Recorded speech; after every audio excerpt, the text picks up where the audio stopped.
Hey guys, today we're doing chapter 13, lesson 4, which is measuring area. So we want to focus on what area is. Now we haven't really talked about it much, but we've seen it before last year in 3rd grade. So you should know what area is. So area is length times width, okay? So let's look here and see what the length is. The length goes this way. So if you have 1, 2, 3, 4, that's how many units you have for length. And then width is this way, so you have 1, 2, 3, so you have 3 units. So your area would end up being 4 times 3, which is 12 square units. Okay, so that's what we're going to be doing. So here's another example. It gives you the area this time and the length. So your area is 160. Your length is 20. And your width is unknown. So I'm just going to make that a W because that's our width. So we have to take 160 and divide by 20. Well, we know that if you take off your zeros, you can just automatically do 16 divided by 2. So we have W equaling 8 yards.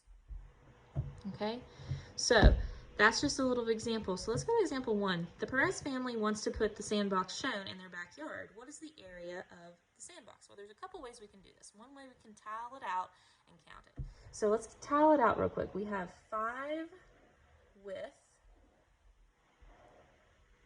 and then you have 10 length.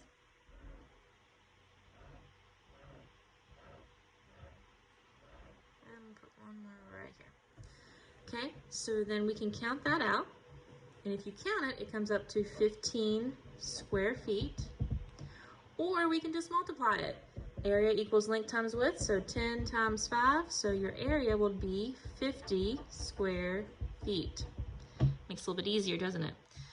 You can tile it out if you want to double check yourself, but this is the formula for area, so you should be able to do that pretty easily because you should know your multiplication facts. By now, especially. Let's go ahead and go to example 2. The area and the measure of one side of the square is given. Find the measure of the missing side. So we have the area, which is 64. We have the width this time, so we don't have length. We have the width. So we need to do 64 divided by 8. So that would equal 8 meters. Well, it also said square. The key word there, square, not rectangle.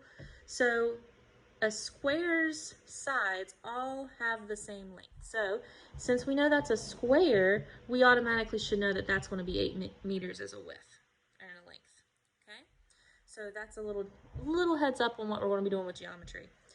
Your guided practice, let's look at this. Number 1, well, it doesn't give us any numbers, but it gives us tiles. So let's see, we have a 4 of the length, and we have 1, 2, 3, 4, 5, 6, 7, 8. So we do 4 times 8, which is 32 square units. We have a square, 3 and 3, so we're going to do 3 times 3.